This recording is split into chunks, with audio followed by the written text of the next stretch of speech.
பக்தி வழி நேயர்களுக்கு வணக்கம். நம்ம வந்து சிம்மத்தில் ஒரு சிம்மாசனத்தில் உட்கார்ந்து இருப்பாங்க. சிம்மத்தில் உள்ளவர் சிம்மாசனத்தில் உட்கார்ந்து இருப்பாங்க. தனித்துவம் வாய்ந்தவர்கள். அப்படியே மலை மேல உட்கார்ந்துட்டு அந்த எல்லாத்தையும் வாட்ச் பண்றதுதான் இவங்களுடைய வேலையாக இருக்கும். அவ்வளவு பவரானவங்க சிம்மத்தில் உள்ளவர்கள். சிம்மத்தில் வந்து நம்ம வந்து பேர் வச்சா எந்த பேர் வச்சா உங்களுக்கு நல்லா இருக்கும், எந்த நம்பர் பயன்படுத்தினா நல்லா இருக்கும், அந்த பேர்களை எப்படி நீங்க ஆக்டிவேட் பண்ணலாங்கிறது நம்மளுடைய இது. முதல்ல வந்து சிம்மத்துல வந்து பாத்தீங்கன்னா சிம்ம ராசிக்காரர்களுக்கு வந்து பேர் என்ன பேர் வைக்கலாம்னா ரிஷப ராசிக்குள்ளதே பேராக வைக்கலாம். ரிஷப ராசிக்குள்ள பேர்களின் எழுத்துக்கள் வந்து உ, வே, க, பூ, பூ, அப்புறம் ப, அப்புறம் வ, உ, லி, லு, லே இந்த பேரு முதல் எழுத்துக்களாக, லோ இதெல்லாம் முதல் எழுத்துக்களாக வைத்து நீங்க இந்த பேரை வைத்தீங்கன்னா, அதாவது பாலகேசி, பைரவி, பரணி இந்த பேர்களை முதல் எழுத்துக்களாக வைத்து நீங்க பண்ணீங்கன்னா ஓ, வ, வி இதெல்லாமே ரிஷபத்துக்குள்ளது.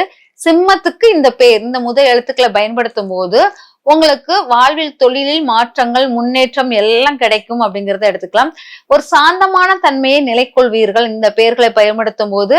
ஒரு எப்பவுமே ஹீட்டா ரொம்ப பவர்ஃபுல்லா இருக்கிற மாதிரி இருக்கிறவங்க வந்து இந்த பெயர்களை பயன்படுத்தும் ஒரு கொஞ்சம் மனம் அமைதி நிலையே தேடும் அப்படிங்கிறத எடுத்துக்கலாம். நிறைய பயணங்கள் சுற்றும் போது கொஞ்சம் ரிலாக்ஸ் ஆவீங்க அப்படிங்கிறத எடுத்துக்கலாம். அதனால சிம்மத்தில் உள்ளவர்கள் இந்த பெயர்களை பயன்படுத்துவது சிறப்பாக இருக்கும் அப்படிங்கிறது. அதே போல் பாத்தீங்கன்னா சிம்மத்தில் வந்து இந்த பெயர்கள் பயன்படுத்தும் போது உங்களுக்கு பொருளாதாரம் மட்டும் இல்ல பணம் சார்ந்த விஷயத்திலும் குடும்ப சார்ந்த விஷயத்திலும் நிறைய மாற்றங்கள் கிடைக்கும் அப்படிங்கிறத எடுத்துக்கலாம். உங்களுடைய எழுத்துக்கள் அதாவது நம்பர் பாத்தீங்கன்னா 1, 4, 9 நம்பர் வந்து உங்களுக்கு சிறந்த எண்களாக இருக்கிறது. 6ஆம் நம்பர் வந்து உங்களுக்கு மிக சிறப்பை தருவது இல்லை. 6ஆம் நம்பரும் தராது, 8ஆம் நம்பரும் சிறப்பை தராது.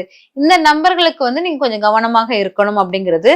அதே சமயம் உங்களுக்கு நன்மை தரக்கூடிய பெயர்கள் அதை அந்த ஒரு பர்சன் வந்து உங்க வாழ்க்கையை மாற்றக்கூடியதுன்னா பி, பூ, ச, ந, ட அதெல்லாம் வந்து உங்களுக்கு நன்மை தரும் பெயர்களாக இருக்கும்.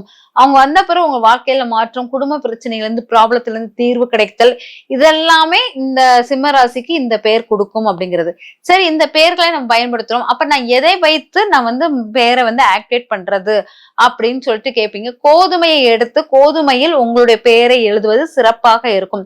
இல்லாட்டா தவிடில் கோதுமை தவிடு வாங்கிக்கோங்க. அந்த தவிடை பரப்பி அதில் நெய்யை ஊற்றி நல்லா பண்ணி அதை பரப்பி அதில் வந்து உங்க பெயரை வைத்து எழுதுவது மிக சிறந்த நற்பலனே கிடைக்கும். அந்த பெயர் எழுதின தவிட வந்து பசுமாட்டு கொடுப்பது சிறந்ததாக இருக்கும் அப்படிங்கிறத எடுத்துக்கலாம். இந்த மாதிரி தவிடில் வைத்து பெயர் எழுதுவதும் உங்களுக்கு சிறப்பாக இருக்கும். அதே போல் ஒவ்வொரு பெயர் வைக்கும் போதும் ஆரஞ்சு பழம் சாப்பிட்டுட்டு அதை கண்ணாடி முன்னால் நின்று உங்க பேரை சொல்லும் போது சிறந்த நற்பயனை கொடுக்கும் அப்படிங்கிறத எடுத்துக்கலாம்.